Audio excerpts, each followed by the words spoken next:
नेहमी बीजेपी सोबत आमच्या सोबत राहिले, त्या दिवशी मतदान करतानाही म्हटलं आमची यारी पक्की आहे आणि आमची युती पक्की आहे. जरी ते वेगळे लढले पण ते देवेंद्र फडणवीसजींचे कट्टर समर्थक एक आमदारांपैकी एक आमदार आहे. मी आमचे भारतीय जनता पार्टीसाठी आणि आमचे देवेंद्र फडणवीसजींसाठी आणि बावनकुळे साहेबांसाठी मी काम करत होती. कोणी किती काही म्हटलं ते फक्त मंचावर येऊन बोलू शकतात, पण लोकांमध्ये झटून लोकांसाठी झटण्याचं काम रवीजी आणि आम्ही करतो आहे. आम्ही जर रवीजींचे 15 आले आहे तर पहिलेच रवीजींना आम्ही विनंती केली आहे की तुम्ही बीजेपी सोबत राहून बीजेपीचा महापौर आपल्याला करायचा, आणि त्यांनी सुद्धा साथ दिली. कोणी किती बोलल्या ते माझे समोर कोणी बोलू शकले नाही, पाठीमागे कोणी बोलून जाते. त्या दिवशी मी म्हंटल ना, तिळगुळ घ्या आणि पाठीमागे गोड गोड बोला.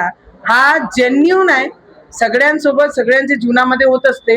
एक आधा गधा रोडवर चालला तर कोणीही त्याच्या चर्चा करत नाही, पण एक आधा वाघीण आणि शेर बाहेर निघाला तर पूर्ण शहरामध्ये त्याची चर्चा होते.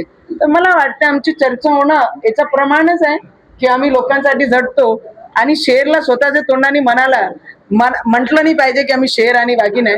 लोकांनी ते स्टॅम्प देऊन मतदान देऊन दाखवून दिलेलं आहे. भारतीय जनता परिस्थिती अशी आहे की युवा समूहाचा पाठिंबा घेतल्याशिवाय भाजप महापौर बनू शकत. रवीजी खूप प्रामाणिक आहे, आमचे देवेंद्र फडणवीसजी सोबत राहतात.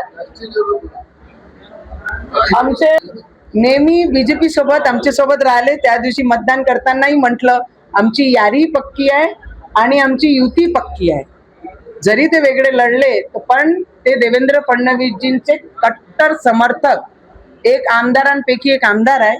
त्याच्यामध्ये कोणीही डाऊट आणू नका. फक्त माझं एवढंच म्हणणं आहे, जे बोलतात ते बोलणारे लोकांना सोडून द्यावं लागते आणि आपल्या कामावर लक्ष द्यावं लागते. आम्ही काम केलं, त्याचं रिझल्ट भेटलं.